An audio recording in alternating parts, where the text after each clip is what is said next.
Votre destination? Normalement, oui, hein. Enfin, en général, à moins qu'on ait une belle surprise qui nous soit réservée. Je ne sais plus quand c'était. Enfin, je sais que Quentin sourit. Quentin sourit. Fin décembre, je suis allé sur le planning des prédicateurs. Je dis, ah, ce texte, il m'intéresse trop. Je me suis inscrit sur Matthieu 22, versets 15 à 22. Donc c'est Francis qui... Voilà. Et je reviens quelques jours plus tard et paf, tout avait été déplacé, sauf mon nom. Donc ah bah mince, enfin mince, non, on est toujours heureux de prêcher. Mais c'est vrai que j'ai pas choisi mon texte, mais j'aime bien ce texte, j'avais déjà prêché dessus il y a quelques années, sur le psaume 1. Ah, c'est pas la bonne diapositive, normalement c'est bien avant, voilà. Voilà, c'est ça le début, voilà. Voilà. Ça vous embête si je tourne un tout petit peu? J'aime bien lire des deux côtés. Pas pourquoi, c'est un tic, un toc. Voilà, donc le psaume 1, très très court, 6 versets, mais avec tellement de choses dedans, très très riche. Merci Seigneur pour ta parole, merci pour ce temps de louange. Seigneur, on veut se laisser bousculer par toi, on veut se laisser... c'est la thématique transformée par toi. Et on te remercie pour ces 3 temps que nous ont réservés les anciens. Et je les en remercie vraiment. Ces temps, on a parlé de Jésus, de la grâce, et aujourd'hui de la parole. Seigneur, c'est vraiment riche et encourageant de savoir qu'on avance ensemble et on a des plans, on a des projets. Bénis, Seigneur, mes frères et sœurs, bénis mes paroles. Je te remercie pour ton inspiration. Et que tout cela soit pour ta gloire, s'il te plaît. Amen. Si je vous dis moulin, vent, coupé, coupé. Je continue. Moisson. Hop. Farine. Donner. Il y en a d'autres, mais j'en souviens plus. Il y en avait trop. Juste que porte. Dégager. Honneur. Non? J'entends plus rien là. Liberté. Évangile. Écouter. Ah, merci, parole. Parole. C'est tout des expressions qui ont lieu. Un moulin à parole, des paroles du vent, couper la parole, peser sa parole, dégager sa parole, porte-parole, une parole d'honneur, la liberté de parole, donner la parole d'évangile, écouter la parole, voilà. Donc c'est ce qu'on va... C'est pour ça que la diapositive était déjà passée, mais vous ne l'avez pas lue, c'est bien. On va parler de la parole ce matin. Transformé par la parole, c'était la dernière thématique de ce triptyque. Je vais beaucoup parler de triptyque aujourd'hui, vous allez voir, peut-être ça va vous saouler à la fin. Mais, on ne peut pas passer à 4 ou à 2, non, on va parler beaucoup du chiffre 3. Alors la définition la plus simple de la parole qu'on peut trouver sur notre ami Google, élément du langage articulé.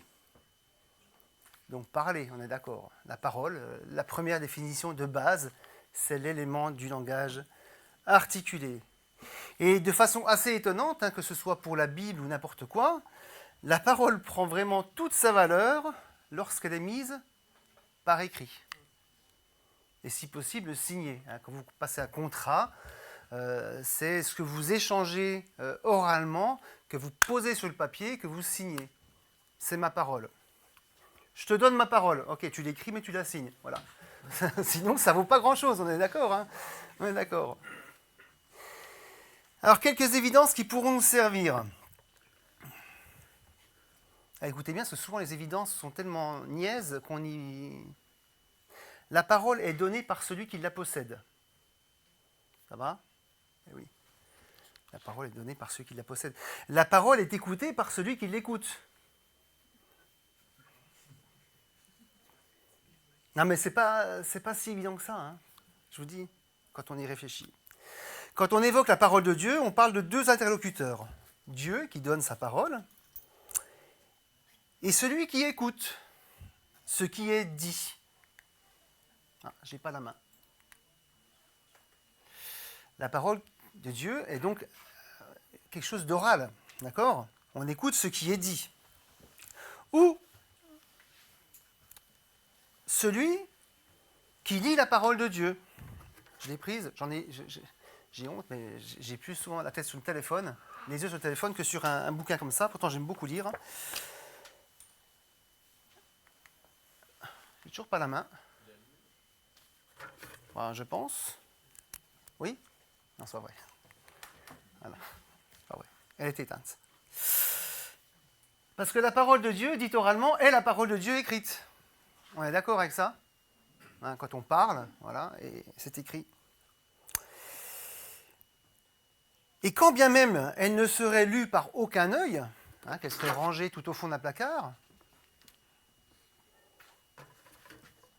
quand bien même elle ne serait écoutée par aucune oreille, elle resterait et demeurerait la parole, car avant d'être une suite de mots dites oralement, avant d'être retranscrite sur un bouquin, la parole est avant tout une entité vivante de toute éternité. On trouve ça dans Jean 1.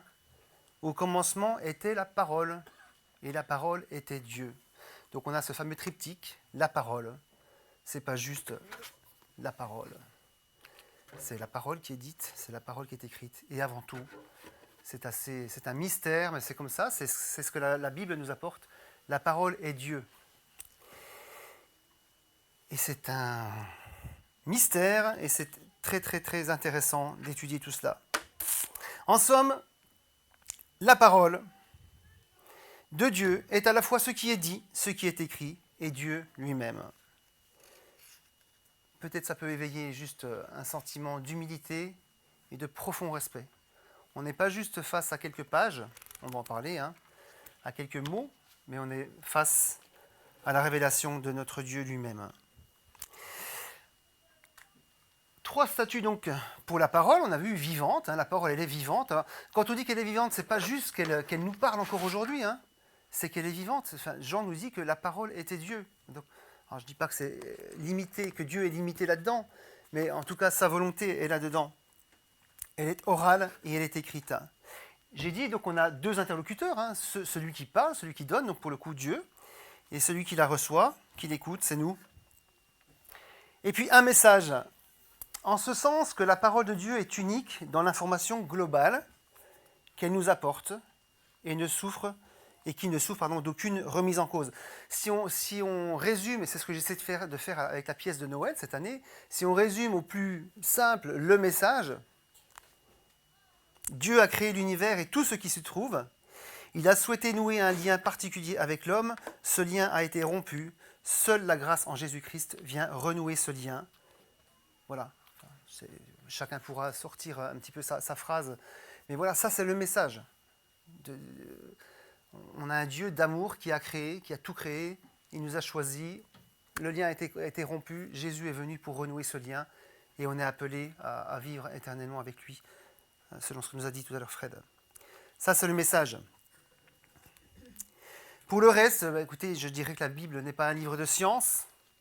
C'est pas un traité d'astronomie, de médecine douce, de cuisine orientale. Voilà, on y trouve des choses comme ça, mais le message principal, c'est celui-ci. C'est le message d'amour et qu'il faudrait retenir principalement. Un message et un seul. C'est ce qui différencie d'ailleurs l'homme de Dieu. Dieu n'a qu'une seule parole. Et si on vient de nous dire que ah oui, mais il fait grâce alors qu'il avait dit que non, non. Ça, c'est une disposition transitoire pour ceux qui l'acceptent. Si Dieu d'ailleurs renonçait à ce jugement, si Dieu avait 2 paroles, Jésus ne serait pas mort sur la croix, n'est-ce pas? Aucune raison. Jésus a pris notre jugement. Et d'ailleurs, ce qui nous est aussi dit, c'est que les personnes, et Fred l'a rappelé tout à l'heure, c'est que les personnes qui se refusent à la grâce seront effectivement condamnées. Voilà, malheureusement. Un seul message. 3 statuts pour la parole, 2 interlocuteurs, un message. Et on va lire ce psaume 1. Heureux l'homme qui ne marche pas selon le conseil des méchants, Heureux l'homme qui ne s'arrête pas sur la voie des pécheurs et qui ne s'assied pas en compagnie des moqueurs, mais qui trouve son plaisir dans la loi de l'Éternel et qui la médite jour et nuit. Il est comme un arbre planté près d'un courant d'eau qui donne son fruit en sa saison et dont le feuillage ne se flétrit point, tout ce qu'il fait lui réussit. Il n'en est pas ainsi des méchants, ils sont comme la paille que le vent dissipe. C'est pourquoi les méchants ne résistent pas au jour du jugement, ni les pécheurs dans l'assemblée des justes. Car l'Éternel connaît la voie des justes et la voie des pécheurs mène à la ruine. J'ai apprécié cette invitation de Julian il y a 15 jours à ne pas chercher à porter du fruit, mais à chercher à rester attaché à Jésus. Et alors les fruits viendront naturellement, sans même quelque part que nous y pensions. Lorsque, je crois qu'il avait pris l'image de la vigne, hein, lorsque le rameau est planté, enfin il ne sait pas qu'il est planté, il porte du fruit, on le sait nous. Hein. Mais voilà, chercher à rester planté en Jésus-Christ avant de se dire « Ah, il faut que je porte du fruit ». Non. Première priorité, être en Jésus-Christ. C'est en quelque sorte une transformation passive. Notre corps, notre être qui n'est voué qu'à produire naturellement des œuvres de la mort, se retrouve soudainement, alors qu'il est hanté en Jésus, apte à produire des fruits à la gloire de Dieu. Ceci parce que nous restons attachés à Jésus. En fait, ce psaume qu'on vient de lire ne va pas nous expliquer le processus par lequel la parole, vous l'avez lu, hein, la parole va nous transformer. Je dirais qu'en fait, il va simplement énoncer quels sont les prérequis pour que s'engage ce processus de transformation à mesure que nous nous attacherons à la parole. Heureux l'homme qui ne. Heureux l'homme qui ne. Fred, vous partagez, je dis vous partagez parce que je n'étais pas là la semaine dernière, mais j'ai écouté un petit peu ce qu'il vous a dit. La grâce, c'était le point 2, je crois, la grâce, c'est renoncer. Le psalmiste ouvre son livre de poèmes par une invitation au renoncement. C'est pas super classe quand on commence un bouquin, on commence par des ne pas, ne pas, ne pas, ne pas. On dit, oh. Le psalmiste ouvre son livre de poèmes par une invitation au renoncement. Alors, une petite remarque, hein, je vous disais qu'on avait souvent parlé de trois, on trouve aussi de nouveau ces trois statuts, hein, le vivant avec les méchants, les pécheurs, les moqueurs. Alors, c'est un petit peu tiré par les cheveux, hein, ce qui est écrit, la voie. Sur une voie, on voit des panneaux indicateurs qui nous indiquent allez à droite, allez à gauche, vous êtes bienvenus dans cette ville. Enfin, on voit sur nos voies, quand on est en voiture, qu'il y a beaucoup de choses qui nous parlent, parce qu'elles sont écrites sur le papier, enfin sur le papier, sur le panneau en tout cas. Et on retrouve aussi ce qui est dit, la rumeur, l'oralité, l'écrit, ce qui est vivant. La rumeur, la compagnie des moqueurs, la compagnie.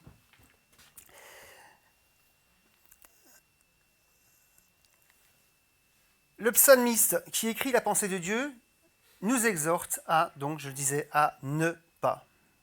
Il nous invite à prendre une décision, à prendre un parti, à faire un choix délibérément, à renoncer en tout cas.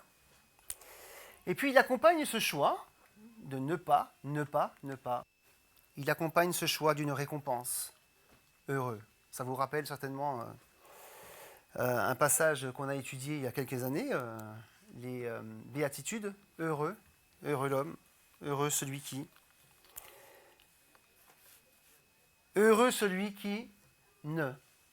C'est trois négations qui répondent à une récompense. Et puis, je dirais que la réciproque, elle est évidente. Hein. Affligé est celui qui marche selon le conseil des méchants, et celui qui s'arrête sur la voie des moqueurs, pécheurs, pardon, et celui qui s'assied en compagnie des moqueurs. Enfin, je retourne le verset, mais je pense qu'on peut vraiment l'interpréter comme ça. Si on est heureux de ne pas, implicitement, nous serons affligés si nous faisons l'inverse de ce qui est proposé. Jésus nous le dit, nous ne pouvons pas servir deux maîtres. Alors dans le texte dont nous parle Jésus, il nous parle surtout de l'argent. On ne peut pas suivre Dieu et l'argent à la fois. On ne peut pas servir Dieu et l'argent, mammon.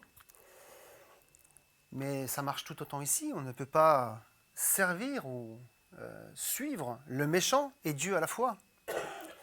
Dieu est le pécheur. Dieu est le moqueur. Suivre un maître, ça n'est pas avant tout faire ce qu'il nous dit. Suivre un maître, c'est déjà l'écouter. Suivre un maître, c'est déjà se laisser influencer. Et en fait, suivre un maître, c'est déjà se laisser transformer. Donc, on a le choix, Fred nous en a parlé du choix tout à l'heure, se laisser transformer par Dieu ou se laisser transformer par ses influences des méchants, des pécheurs et des moqueurs.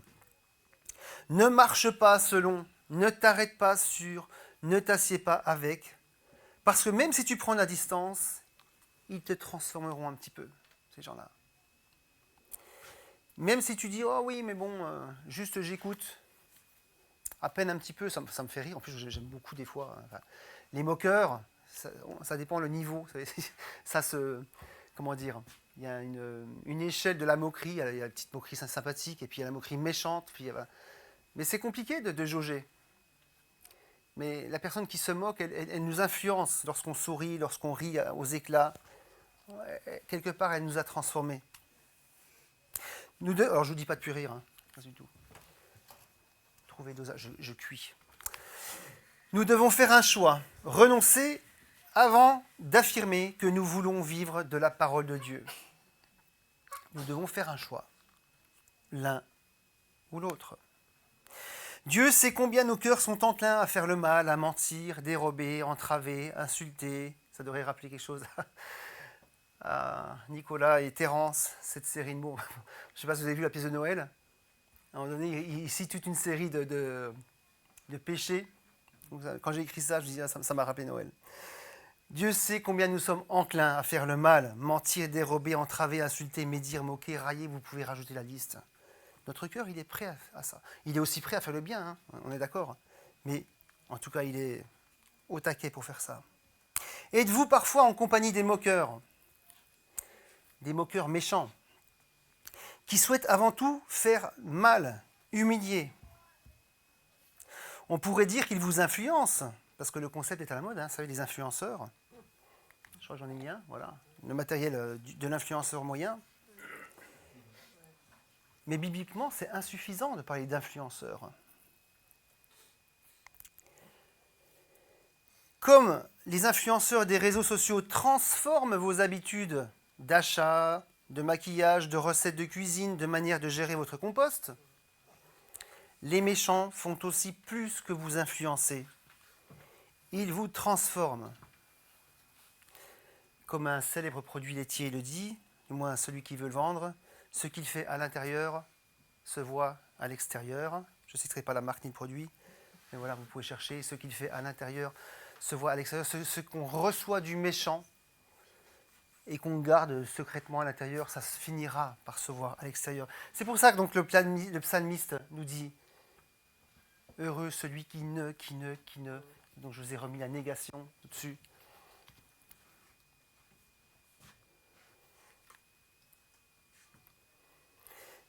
Verset 2. Heureux celui qui trouve son plaisir dans la loi de l'Éternel et qui la médite jour et nuit. Heureux l'homme qui. On retrouve toujours notre petit triptyque, l'Éternel, vivant, la loi écrite, l'oral, celui qui la médite. Êtes-vous adepte de la méditation? J'ai mis une petite photo. Au départ, j'avais mis comme ça. Là, ça me fait rire, parce que je regardais toutes les images. Ils ont toujours des positions avec les doigts qui sont très, très, très étranges. Je ne sais pas pourquoi ils font des positions dans tous les sens. Je ne sais pas si c'est le fait de positionner ses doigts d'une façon ou d'une autre aide à la méditation. Mais donc, êtes-vous adepte de la méditation? On peut dire de la réflexion. Vous arrive-t-il de vous arrêter, de vous poser, de faire le vide, même si je n'aime pas beaucoup cette expression, que je préférerais remplacer par remettre votre imagination dans les mains de Dieu? Êtes-vous adepte de laisser vos pensées naviguer dans votre tête, bousculer vos certitudes, venir doucement éroder ce qui vous empêche parfois de saisir telle ou telle vérité? Je ne sais pas si vous faites ça. Moi, je le fais très souvent. On a une petite chienne hein, qu'il faut que je promène tous les soirs. Et des fois, je dis, oh, je pars pour 20 minutes, puis en fait, je pars pendant 1 heure parce que je pense à un truc, et ben, je rallonge, hop, et puis enfin, je rentre. Alors, des fois, je médite la parole, des fois, d'autres choses, hein, on est d'accord, des soucis. Bon, en tout cas, c'est des moments que j'apprécie beaucoup. Et je pense qu'on a un petit peu oublié aujourd'hui ces moments de méditation. Je viens de terminer la lecture de Job. J'ai suivi ton conseil. J'ai commencé la lecture de toute la Bible, mais de façon chronologique. Voilà. Donc, ça commence par la Genèse et au bout de quelques chapitres, ça part sur Job. Et quand on lit Job, effectivement, on se dit, mais il n'y a aucune mention de la loi, aucune mention de quoi que ce soit. Donc on se dit, pourquoi pas? Mais j'ai beaucoup de mal avec le livre de Job. Je ne sais pas vous, moi, il y a des choses que je ne comprends pas. Bon, bref, c'est pas pour ça que je vous en parle. Il y a des choses très très intéressantes par rapport à qui font un petit peu le lien avec ce que je vous dis. Job 33, versets 14 à 18. Dieu parle, tantôt d'une manière, tantôt d'une autre, et on ne le remarque pas. Il parle par des rêves, par des visions nocturnes, quand un sommeil profond tombe sur les hommes, quand ils sont endormis sur leur lit. Il leur communique alors son message et confirme les avertissements qu'il leur donne. Il veut ainsi détourner l'homme de sa manière de faire. Il évite à l'homme de tomber dans l'orgueil. Il préserve son âme de la tombe et sa vie de la menace du javelot. Enfin, je ne sais pas vous, mais je crois que jusqu'à aujourd'hui, je n'ai jamais entendu aucune prédication sur l'enseignement de Dieu direct dans mon sommeil. En fait, j'ai découvert ce verset. Dieu parle comme il veut, c'est ce qui est dit. On a un petit peu peur de tout ce qui est méditation, parce qu'on a tout de suite tendance à poser ça comme des pratiques ésotériques. Mais je pense qu'on peut revenir à des notions plus simples, juste méditer, avoir une pensée de Dieu dans notre tête, et la faire tourner, et voir ce que Dieu en fait. Job évoque ici, donc, ce que je viens de vous dire, le travail de Dieu au travers de nos rêves, alors que nous sommes inconscients. Mais bien que inconscients, nous restons, si nous lui appartenons, sous son influence. Enfin, j'espère que vous le croyez, que quand vous vous couchez, vous êtes encore sous l'influence de Dieu. Lorsque l'Esprit habite en nous, il nous permet de mener cet exercice de méditation de sa parole. Je le crois en tout cas. Nous faisons aller et venir sa parole et il nous accorde la grâce de nous accorder ses instructions, celles qu'il nous réserve, celle qui sait être nécessaire à notre épanouissement spirituel. Et je crois fermement au secours de l'Esprit dans ces moments-là. C'est vrai, je l'ai dit tout à l'heure, son message est unique. Donc il ne va pas nous apporter un truc complètement, une révélation, pouf. Mais avouons que chacun de nous a des besoins différents tout au long de sa vie. Dieu nous réserve ses bénédictions selon nos circonstances, notre actualité, notre dépendance à lui. Dieu réserve à chacun son lot de transformations nécessaires. Alors nous ne jouissons pas tous des mêmes bénédictions terrestres, c'est certain, ce qui pourrait d'ailleurs être vécu comme une injustice, mais nous avons tous accès à l'Esprit Saint, la parole de Dieu en nous, qui, en esprit, nous parle de sa parole, nous révèle sa parole. Quand je dis sa parole, c'est ça. Nous avons tous accès à l'Esprit Saint qui nous aide à éclaircir ce bouquin qui est la parole. Parce que des fois, nous avons besoin, selon les circonstances qu'on traverse, de dire, mais j'ai lu ça 50 fois, mais j'arrive pas. J'arrive pas. Peut-être qu'un jour, je comprendrai le livre de Job. J'arriverai à faire le tri. Si quelqu'un l'a compris, je suis prêt à l'écouter. N'ayons pas peur de ces moments. Alors peut-être que vous mettez un autre mot que méditation sur cette action de triturer la parole et de dire, mais si ça dit ça, est-ce que ça peut dire ça, Mais gardez toujours que l'Esprit Saint est là pour nous secourir dans ces moments-là. C'est vrai, je l'ai déjà dit, donc je ne vais pas vous le redire. Je vous y invite, prenez plaisir à la loi de l'Éternel en la lisant, en la méditant jour et nuit, et en demandant à l'Esprit Saint de vous visiter dans ces moments-là. Parce qu'il ne s'agit surtout pas de la manipuler, bien sûr, et d'en faire son joujou. Et je dirais que c'est le danger de ces théories ou de ces disciplines de la méditation autocentrée. Vous savez, on cherche avant tout à se faire plaisir à soi. On se renferme sur soi, soi-disant pour sourire sur les autres, mais en général, ça ne marche pas beaucoup. Enfin, en tout cas, toutes les personnes qui font la méditation autour de moi, en général, elles sont un peu plus égoïstes que les autres. Mais bon, il faudra couper l'enregistrement, ça. Non, il s'agit juste de la sonder, de la peser, d'en chercher les contours, d'en découvrir la saveur, la couleur, l'odeur. Il s'agit de la méditer avec en arrière-plan cette assurance qu'elle nous transformera. C'est pour ça qu'il faut méditer la parole. C'est pas juste pour... c'est parce qu'on sait qu'elle va nous transformer. Parce que nous savons que nous devons être transformés. Fut un temps, j'étais particulièrement fier d'apprendre des chapitres, des petits livres, j'ai mis des livres complets, mais soyons d'accord, j'ai jamais appris des chroniques par cœur. Mais voilà, il y a des livres comme Jacques, les épîtres de Jean, 1 Jean, 2 Jean, 3 Jean, je les avais appris par cœur, j'étais fier. Tout seul, je ne l'ai jamais proclamé, à part aujourd'hui. Mais ce faisant, j'en oubliais son objectif principal, me transformer. Et je vous assure, je considère cette expérience comme une pure perte de temps. C'est un petit peu dur, mais la démarche que j'avais d'apprendre, pour moi, c'était une pure perte de temps. Parce que si j'ai pris du temps avec la parole, effectivement, je l'ai détourné de son objectif principal, me transformer. Ah, j'ai une petite illustration pour essayer de me faire comprendre là-dessus, même si... parce que j'ai pas envie de juger, parce que je sais que certains le font avec beaucoup de plaisir. Et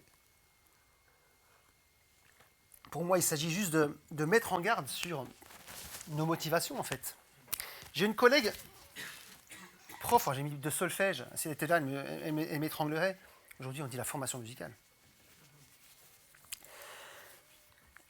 Qui évoquait il y a peu cette situation totalement absurde. Elle a en cours un élève, pas tout à fait jeune, un peu plus jeune que moi, mais en tout cas pas beaucoup moins, qui a été placé après évaluation, pour ceux qui connaissent, en cycle 1, deuxième année. Donc ça correspond à peu près à notre CE2 pour nos enfants. Donc vous voyez, c'est le début, quoi. Alors tenez-vous bien, cette personne est en Master 2 de musicologie.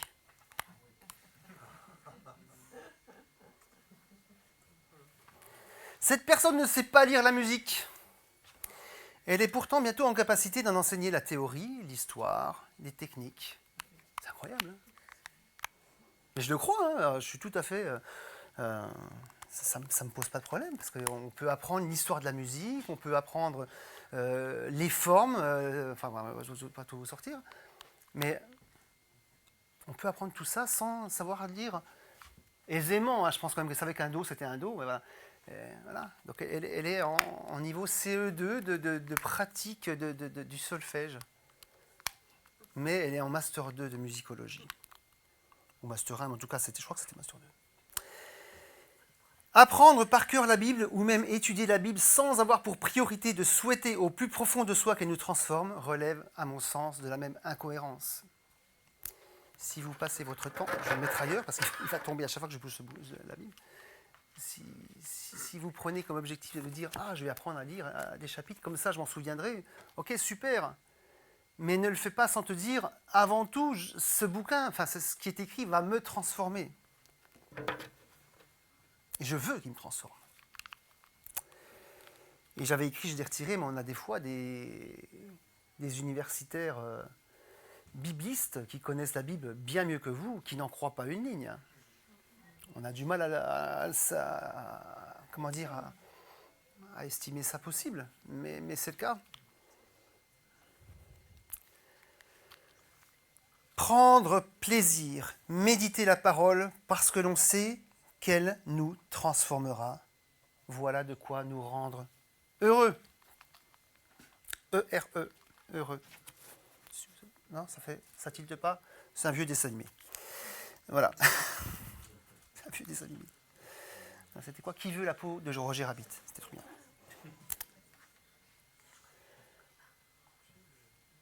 La suite de notre passage, verset 3. Il est comme un arbre planté près d'un courant d'eau qui donne son fruit en sa saison et dont le feuillage ne se flétrit point. Tout ce qu'il fait lui réussit. Heureux l'homme, heureux. Alors voilà un passage, tout ce qu'il y a de plus bucolique. Hein. Un paysage verdoyant. Oh, j'essaie de trouver la même chose que ce qui était dit dans le verset, mais je n'ai pas réussi à trouver. Donc j'ai mis ça. Un paysage verdoyant, une prairie fleurie, où serpente sans se hâter un petit cours d'eau, trop petit pour être appelé rivière, trop grand pour être appelé ruisseau. Vous le voyez cet arbre, qui offre son ombre à celui qui la prendra, et qui, le temps venu, délivrera ses fruits, à qui saura les remarquer, et voudra s'en délecter. Vous le voyez cet arbre? Oh, il n'est pas là. Hein. Je parle à votre imagination. Vous le voyez cet arbre à ce point nourri de soleil quand il le faut, d'humidité quand il le faut, de fraîcheur quand il le faut, et son feuillage reste généreux et abondant. C'est totalement bucolique, hein, on est d'accord. Mais pourtant, c'est l'image que choisit le psalmiste pour évoquer ce qui représente l'homme heureux. Si j'étais un arbre, je serais content là. Hein. Si j'étais l'arbre. Il représente cet homme heureux, cet homme qui a fait le choix de renoncer à la facilité d'un monde plein de malice, de renoncer à adopter une attitude sans égard pour son prochain, sinon de se moquer d'elle, de la railler, de l'embêter par toutes sortes de pénibilités. Ça représente l'homme heureux qui a fait ce choix pour se tourner résolument vers Dieu, pour s'attacher à sa parole, à sa personne.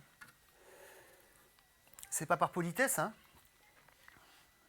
C'est pas par conviction humaniste, même si c'est bon, enfin je veux dire, les gens polis, les gens humains, bravo, enfin, je trouve ça très très bien, hein, pas de souci. Il a fait ce choix, cet homme qui est heureux, parce qu'il veut s'attacher à la parole.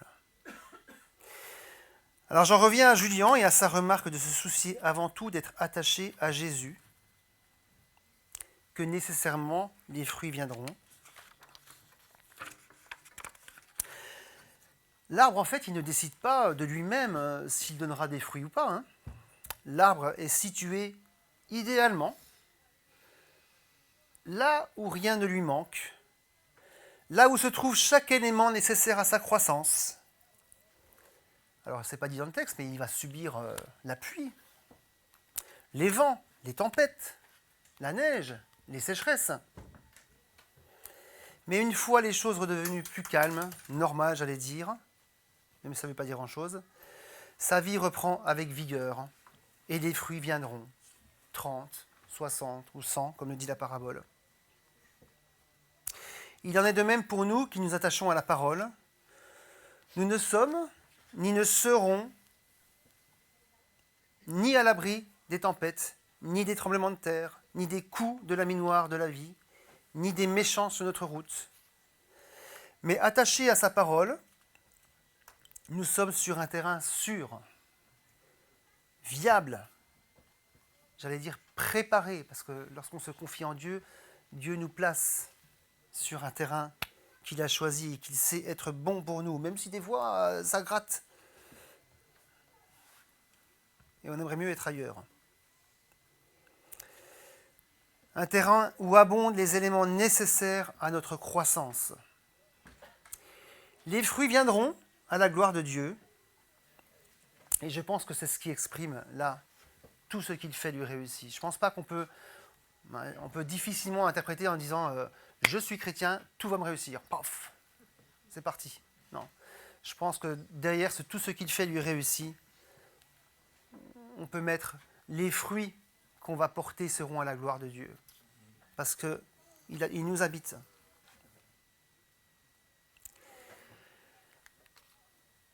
Il n'en est pas ainsi des méchants, ils sont comme la paille que le vent dissipe. C'est pourquoi les méchants ne résistent pas au jour du jugement, ni les pécheurs dans l'assemblée des justes, car l'Éternel connaît la voie des justes, et la voie des pécheurs mène à la ruine.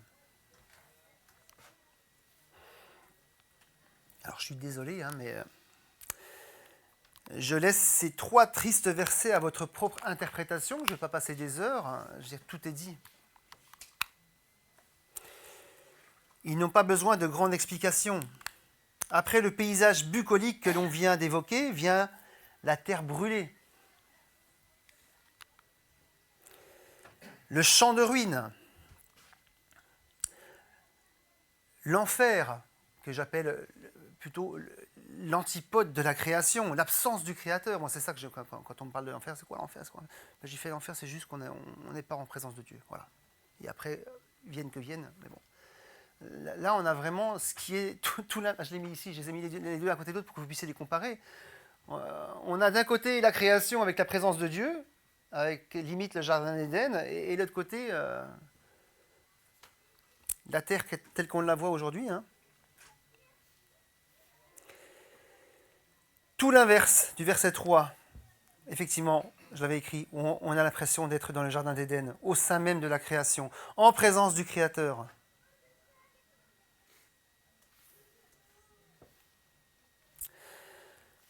En parlant de jardin, lorsque vous souhaitez jardiner, quels sont les 3 éléments indispensables à cette activité? Quels sont les 3 éléments indispensables à cette activité? Alors, la semence, j'ai entendu la terre, les outils. Voilà, je resterai là. Il y en a certainement d'autres, mais permettez-moi d'arrêter à ce que j'ai écrit. Sans terre, difficile de mettre de la semence et aussi d'utiliser ces outils. Sans semence, on aura ces outils, on pourra gratter la terre, ce sera super. Voilà. Sans outils, bon, éventuellement, on peut faire un truc le doigt puis mettre une semence au fond. Voilà, bon, éventuellement, c'est bon. Avoir une terre, avoir des semences, avoir des outils. S'il en manque, impossible de mener à bien cette activité qui, soit dit en passant d'ailleurs, je pense qu'il ne faudra pas mettre jardinage, il n'a pas aimé ça. Elle, oui. Soit dit en passant, le jardinage, pour le peu que j'ai fait, est très propice à la méditation. Pour ceux qui en ont fait, je ne sais pas. En tout cas, moi, c'est des moments où je ne pense pas beaucoup à ce que je fais, mais souvent, je pense beaucoup à d'autres choses. Donc, si vous voulez jardiner, ça peut être ou méditer, vous pouvez jardiner, c'est pas mal. Lorsque l'on veut être transformé par la parole de Dieu, il y a, je l'évoquais en introduction, des prérequis. Renoncer à l'influence des méchants, des menteurs, des moqueurs. Renoncer. Prendre plaisir, ça c'est chouette ça. Après renoncer, prendre plaisir, verset 2, en la méditant jour et nuit.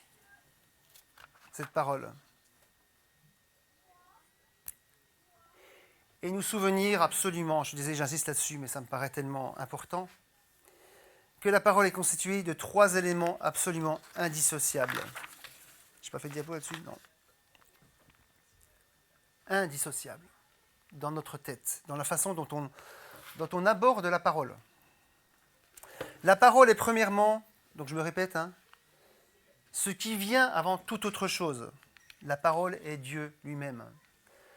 Moi, je suis toujours ébahi quand je lis ce verset 1 de l'évangile de Jean, de me dire qu'en fait, avant toute chose, il y avait déjà de l'information. Comme je suis chargé de com, je sais ce que c'est l'importance de l'information. En gros, avant que tout commence, Dieu savait déjà ce qu'il voulait faire, quoi. C'est pas... qu'on croit au Big Bang ou à quelque chose, peu importe. Dieu savait ce qu'il allait faire. Tout était là. J'avais entendu une fois des scientifiques qui parlaient qu'est-ce qui se passe avant, qu'est-ce qu'il y avait avant le Big Bang, et une personne qui a dit juste de l'information.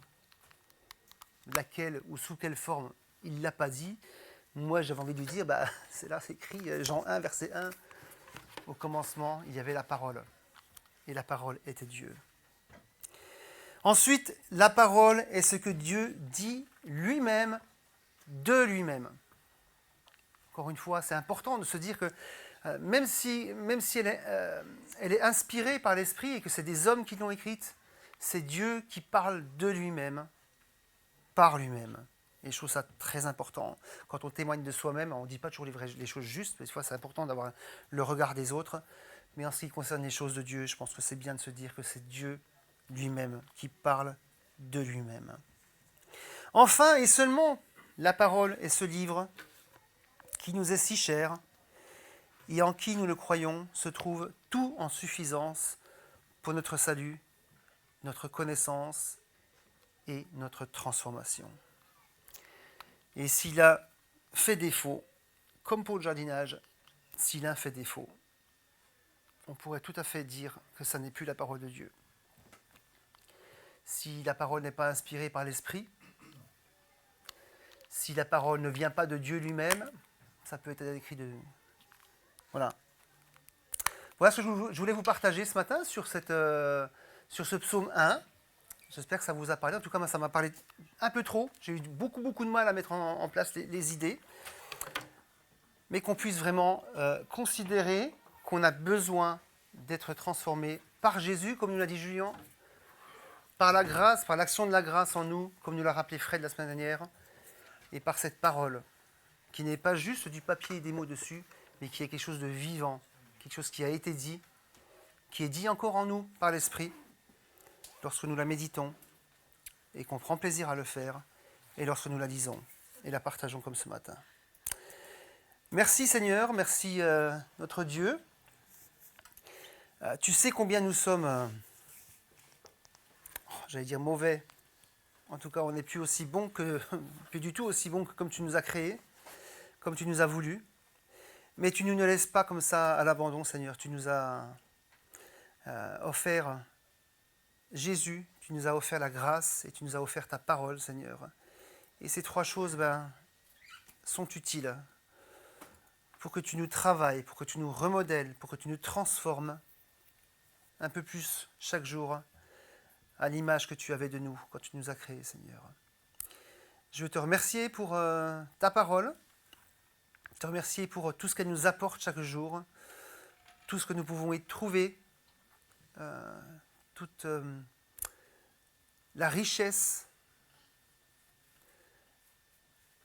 et la façon qu'elle a de nous bousculer jour après jour. Seigneur, qu'elle puisse les uns et les autres nous apporter aussi la paix en toi, s'il te plaît, Seigneur. Et je pense aux enfants qui sont dans les salles et je te prie aussi pour eux qu'ils puissent être touchés par ta parole, touchés par ce qu'ils entendent, ce qu'ils écoutent, qu'ils puissent, on l'a dit ce matin, prendre leurs décisions, faire un choix, renoncer pour aller sur ton chemin, Seigneur. C'est notre souhait. Amen.